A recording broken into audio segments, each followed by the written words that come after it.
Bismillahirrahmanirrahim.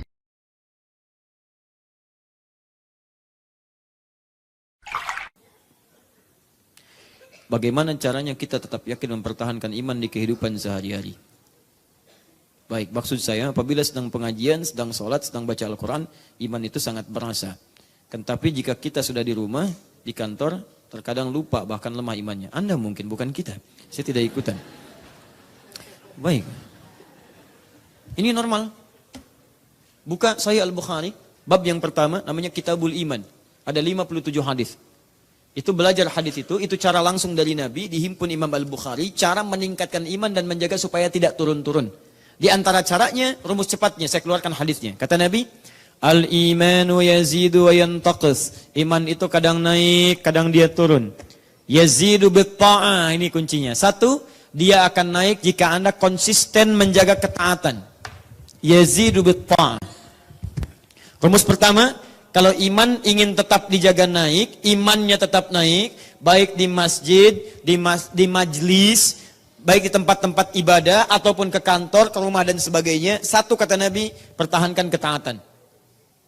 Taat ini turunannya amal soleh. Amal soleh.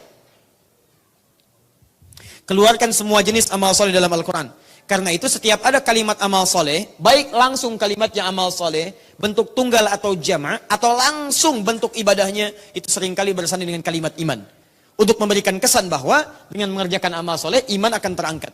Misal, Quran surah 103, Wal 'asr innal insana lafi illal ladzina amanu. Iman setelah menyebutkan iman, wa amilus solihat. Alladzina yu'minuna bil ghaib wa yuqimunas salat. Turunkan salat. Wa mimma razaqnahum yunfiqun, infaq. Walladzina yu'minuna bima unzila ilaik, interaksi dengan Al-Quran. Cukup 3 ini dulu, Anda konsisten tunaikan 3 ini, yarhamukallah, maka Allah akan jaga tingkat keimanan Anda. Misal, salat, bentuk salatnya jama', bukan cuma salat yang 5 waktu saja. Anda keluarkan, misal salat duha, ya, misal salat rawatibnya, salat tahajudnya, konsisten Anda kerjakan semua jenis salat, Anda keluarkan menunya. Yang fardu Anda keluarkan, misal 5 waktu, ini nggak usah ditanya. Yang sunnah keluarkan, rawatib 12 rakaat, waktunya kapan saja. Ada yang duha kemudian, ada yang misalnya syuruknya, ada yang macam-macamnya, di pagi sampai siang. Malamnya misalnya, maaf, ada tahajud, ada qiyamul lail, ada witir. Anda jaga, baru sholat ini saja, terjaga keadaan iman Anda insya Allah. Infak, silahkan cek. Ada 5 golongan, Quran surah kedua 215. Pada orang tua Anda, pada kerabat Anda, pada anak yatim, ya, pada orang-orang miskin, pada ibnu sabil. Petakan setiap hari berapa Anda punya anggaran untuk infak. Tidak harus uang. Infak itu tidak harus uang. Infak itu adalah pemberian yang sifatnya berupa materi. Bisa makanan, bisa pakaian. Mohon maaf, mungkin ada yang mengantarkan ke surga dari pakaian Anda. Coba cek, Anda punya pakaian banyak, buka lemari itu. Mungkin yang Anda pakai cuma 1, cuma 2. Berapa banyak pakaian Anda yang mungkin bisa dibagi dengan orang lain? Saya berikan satu kisah ya. Pernah ada seorang, ketika diwafatkan oleh Allah Subhanahu wa taala, sebelum wafat dia pernah akan ke masjid. Begitu dia pakai pakaiannya, mohon izin, lihat baik-baik, musim dingin. Dia pakai pakaian, dia double. Yang bagus dia simpan di dalam. Yang jelek, yang biasa dipakai, yang sudah biasa, dia lipatkan di luar. Satu kali di pertengahan jalan, qadar Allah ada orang kedinginan. Dia buka yang luarnya dan dipasangkan kemudian kepadanya. Allahu Akbar, orang itu merasakan hangat dan berangkatlah kemudian orang ini ke masjid. Begitu berangkat, qadar Allah, kisahnya secara singkat dia meninggal dunia. Tidak kelihatan oleh Nabi berada di masjid dan dia selalu sayap kanan di masjidnya. Begitu subuh kelihatan tidak ada, kata Nabi, di mana orang ini? Qadar Allah tidak ditemukan, kemudian dijenguk ke rumahnya, ditemukan cukup jauh ke rumahnya. Baik, apa yang terjadi teman-teman sekalian? Ternyata ketika meninggal selesai, kata Nabi pada istrinya, apa yang terlihat ketika dia akan meninggal? Saya tidak melihat ya Rasulullah ketika meninggal kalimat, kecuali mendengar kalimat-kalimat saja. Saya tidak melihat satu hal yang aneh kecuali kalimat-kalimat yang saya dengar saja. Apa itu? Kata beliau satu, ya Allah, kenapa kok nggak yang lebih jauh? 2, ya Allah, kenapa bukan yang bagus saat akan meninggal? Allahu Akbar, Nabi tersenyum dan mengatakan, saat itulah ditampakkan pahala-pahala ketika dia akan meninggal dunia. Tampakkanlah kebiasaan-kebiasaan awalnya. Jadi kalau Anda terbiasa berbuat maksiat, maka maksiat itu akan ditampakkan saat Anda akan meninggal dunia. Makanya bertobat. Tapi kalau Anda terbiasa berbuat baik, maka kebaikan itu yang ditampakkan. Misal, kalau saya tampakkan kemuliaan Anda senang atau gelisah? Senang. Kalau ditampakkan keburukan Anda, senang atau gelisah?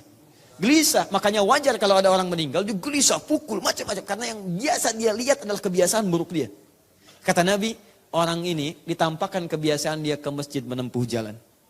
Ketika dia menempuh jalan, bukankah semakin jauh semakin banyak pahalanya? Dia jalan teman-teman sekalian. Musim dingin dia berangkat, musim panas dia berangkat. Kemudian di akhir hidupnya ditampakkan pahalanya.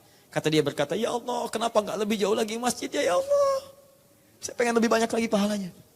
Saya pengen lebih banyak lagi pahalanya. Dan ternyata kisah yang kedua ini adalah ketika dia memberikan kemuliaan dengan bajunya.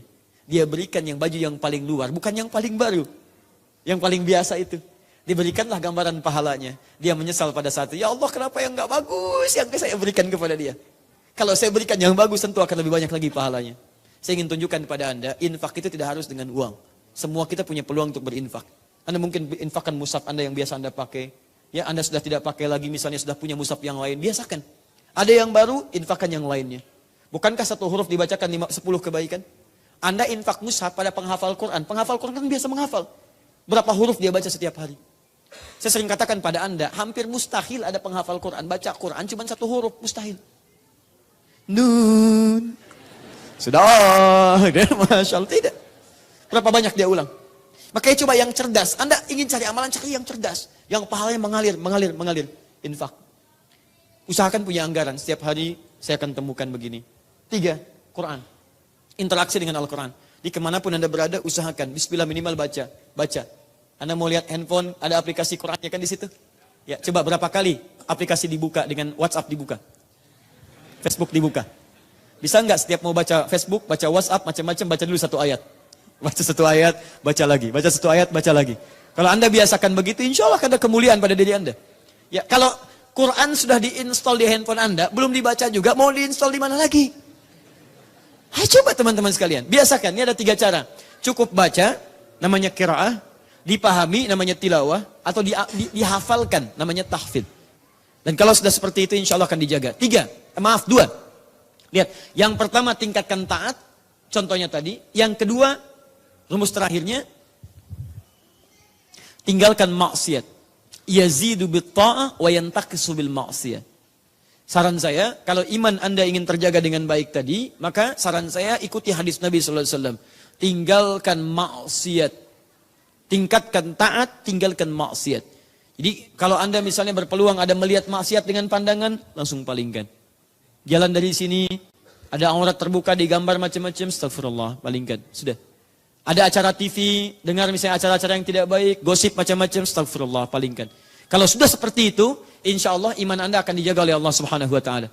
Ya, aneh menurut saya, kalau aneh ya, kalau Anda rajin ngaji, baca Quran, atau ikut pengajian, bahkan kajiannya bagus, Quran, sunnah dan sebagainya, tapi kebiasaan Anda misalnya mengerjakan maksiat, menurut saya agak aneh. Apa maksiatnya? Mencela orang lain, berselisih dengan orang lain, melakukan berita-berita yang tidak baik, ya dan sebagainya. Ada yang salah, pasti ada yang salah. Karena iman itu tidak akan bersanding dengan kufur. Maksiat tidak akan bersanding dengan taat. Pasti ada yang salah cara belajarnya. Ada yang keliru. Jelas ya? Mulai hari ini tinggalkan yang tidak baik, ambil yang baik-baiknya, maka demi Allah saya katakan, Anda akan hidup dengan tenang. Nyaman. Dan meninggalnya pun tenang. Tenang. InsyaAllah. Pernah dengar namanya? Ahmad Muzammil? Nah ya, wah itu Masya Allah itu, beliau orang saleh. Ya, dulu kami mengasuh pesantren, saya mengasuh Al-Hikmah di Lebak Bulus tuh anak-anak mahasiswa. Beliau juga mengasuh Al-Hikmah. Kami beda usia 7 tahun lah kurang lebih ya, saya dengan beliau. Masih muda juga meninggalnya. Baik, saya sekarang September 34, mungkin beliau kalau masih hidup 41 sekarang. Ya kurang lebih. Itu Masya Allah, beliau mengasuh di Tahsin, saya di pesantren Quran untuk hafalannya. Itu luar biasa teman-teman, bagaimana Allah memuliakannya. Hari Kamis, ketika Allah mengambil beliau kembali saking sayangnya, kamu pulang. Tinggal dikasih bersin saja 2 kali. Hari Kamis setelah sholat subuh. Ya ayyatuhan nafsul mutmainnah. Hei Ahmad Muzammil, sudah. Kamu muridnya sudah banyak yang tahsin. Bacaannya bagus-bagus. Setiap mereka baca kamu dapat pahalanya. Kamu pulang ya. Adi Hidayat masih banyak dosanya. Dia perlu banyak kesempatan. Udah. Kamu pulang. Kalimatnya indah. Ya ayyatuhan nafsul mutmainnah. Hei jiwa yang tenang. Cuman bersin 2 kali. Hasi. Meninggal. Tadi ada yang bersin beberapa kali belum meninggal juga tuh. Luar biasa. Tadi ada yang baru sekali juga, hati-hati ya. Ringan teman-teman, ringan. Nah ini nih ya, kerjakan amal soleh, tinggalkan amal salah.